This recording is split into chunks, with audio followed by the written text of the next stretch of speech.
सभी लोगों को नमस्कार।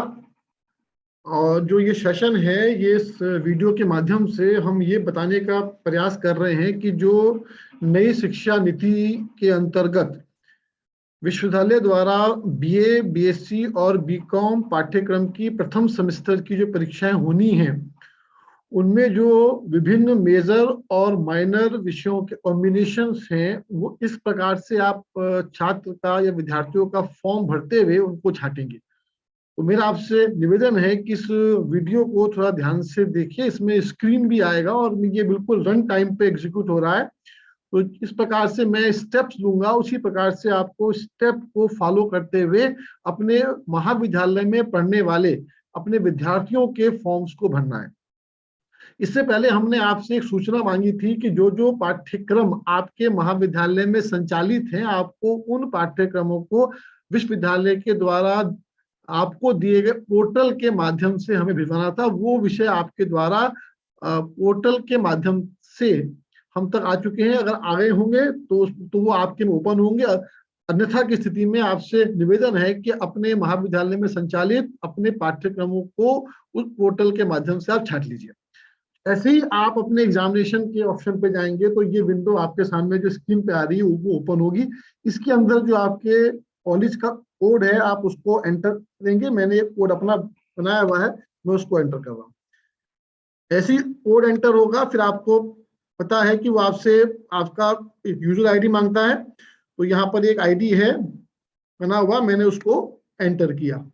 ठीक है, अब आप उसके बाद ये देखिए, फिर वो आपसे मांगता है कि आपके महाविद्यालय का पासवर्ड क्या है, उसको भी आपने एंटर किया। मेरा अपना पासवर्ड है, मैंने उसको यहाँ पर एंटर कर दिया। जैसे ही आप लॉग इन होंगे तो उस समय पर जो है वो आपका ये स्क्रीन ओपन हो जाएगा। इस स्क्रीन के ओपन होते ही ये विंडो जो है वो आपके सामने खुल के आएगी। इसमें लिखा है make subject combination for new education policy examination form filling session 21-22। तो इस पोर्टल के माध्यम से, इस स्क्रीन के माध्यम से जो भी आपको मैं दिखाऊंगा, आप प्लीज उसको फॉलो कीजिएगा। उस प्रकार से आप अपने यहाँ पढ़ने वाले विद्यार्थियों के एग्जामिनेशन फॉर्म को फिल कर सकते हैं।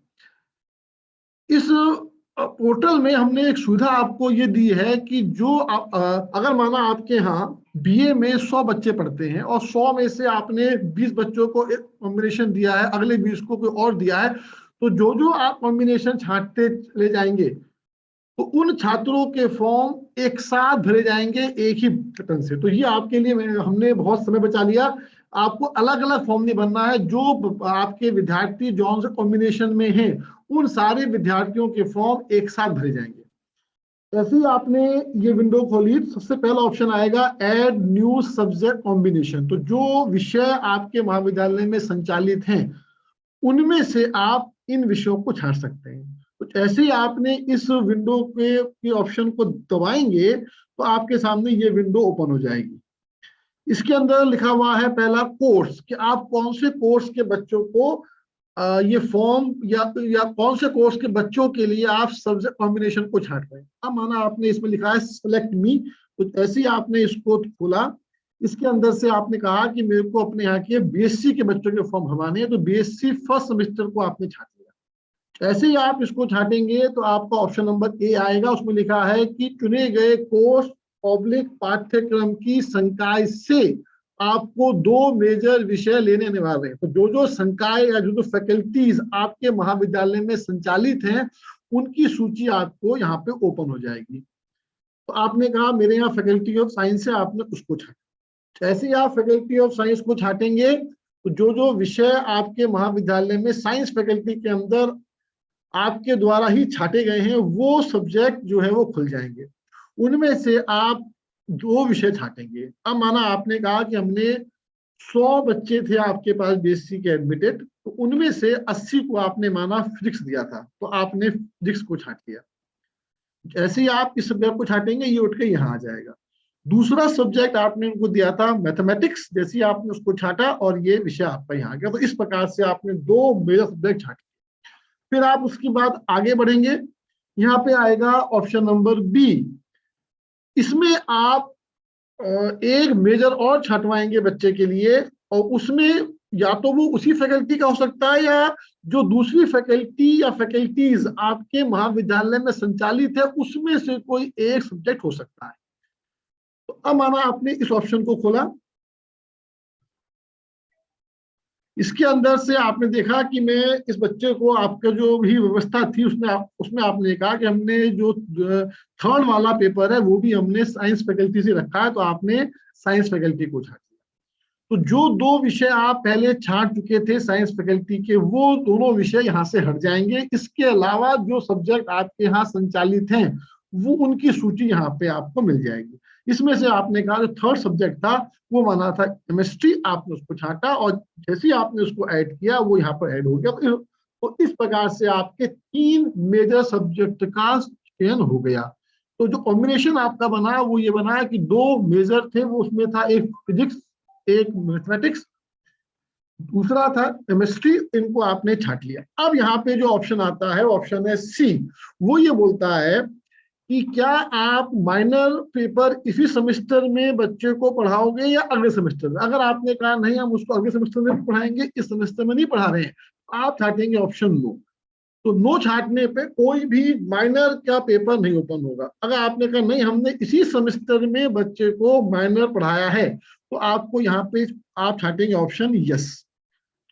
आपने जैसे ही ऑप्शन छाटा यस, तो ये ऑप्शन का सिलेक्ट भी ओपन हो जाएगा। अब इसके अंदर से में जो फैकल्टी ओपन होंगी वो फैकल्टी वो ओपन होंगी जो आपके मेजर विषयों के छाटने में जो थी उसके अलावा ओपन होंगी।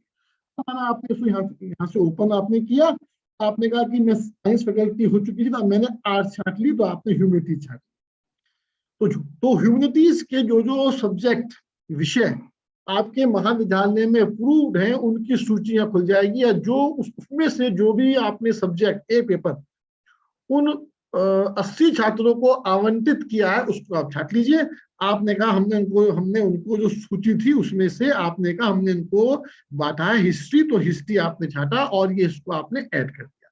तो इस आवंटन के साथ आपके पास 4 पेपर हो गए, physics mathematics 2 major, chemistry 3rd major, history minor.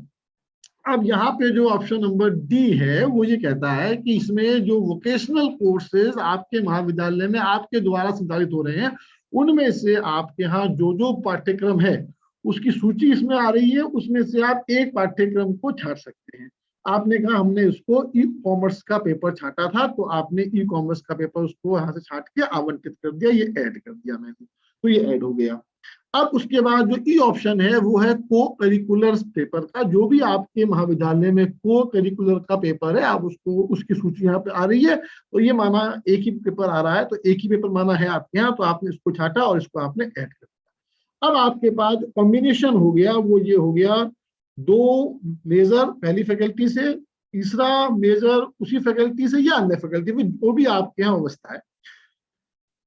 Optional है, अगर आप माइनर आपने इसी सेमेस्टर में पढ़ाया है तो उसमें से अन्य फैकल्टी के अलावा वो सारे पेपर आ गए, आपने उनको छाट लिया। वरना आपने यहाँ पर हिस्ट्री आ गया, फिर वोकेशनल आ गया और यहाँ पर आ गया को करिकुलर पेपर। अब आपने इन सबको छाटने के बाद उन सबकी सूची यहाँ पर आ गई।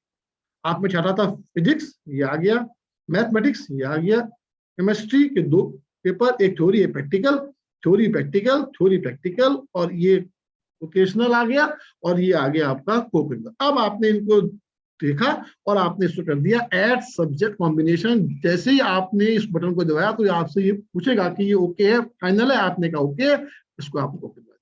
ऐसे ही आप ओके का बटन दबाओगे तो ये कॉम्बिनेशन आपका यहाँ आ जाएगा कि ये आपने एक कॉम्बिनेशन बनाया था, उसकी सूची यहाँ पर आ रही है। अब जो भी छात्र आपके यहाँ जो उनके एडमिशन आपके यहाँ हुआ है, तो जो उनका WRN है उसकी सूची यहाँ पर आ जाएगी। उसमें से आप उन बच्चों के WRN को छाट लेंगे जिन विद्यार्थियों को आपने ये कॉम्बिनेशन आवंटित किया है। तो इस प्रकार से आप कॉम्बिनेशन एग्जामिनेशन के पेपर के बन सकते हैं, और जो बच्चे आपके यहाँ पर हम छाटे आपके द्वारा छाटे जाएंगे उन सारे विद्यार्थियों का फॉर्म एक साथ भरा जाएगा। तो ये पूरी प्रोसेस है। तो जितने भी कॉम्बिनेशंस आर्ट्स के साइंस के बनाएंगे उन सबकी सूची इस प्रकार से आपके सामने आती रहेगी। जैसे कि यहाँ आ रही है, ये एक कॉम्बिनेशन है, ये अगला है, ये इसके बाद ये साइंस का एक और है, ये साइंस का एक और है, ये साइंस का एक और है, ये आर्ट्स का है। उसी के हिसाब से आपके उन बच्चों के या उन विद्यार्थियों के उसी रिस्पेक्ट में फॉर्म भर जाएंगे। तो ये इतनी सिंपल सी प्रोसेस है। तो अब मुझे उम्मीद है कि, मुझे आशा है कि आप जो है वो इन स्टेप्स को फॉलो करेंगे। अगर इसके बावजूद भी या इसके अलावा भी आपको कोई समस्या आती है फॉर्म भरने में, तो आप जो हमारे डीन एकेडमिक हैं उनसे या मेरे से संपर्क कर सकते हैं। और डीन एकेडमिक का और हमारा फोन नंबर और ईमेल हम इस फॉर्म के साथ नीचे आपको उपलब्ध करवा देंगे। बहुत बहुत धन्यवाद।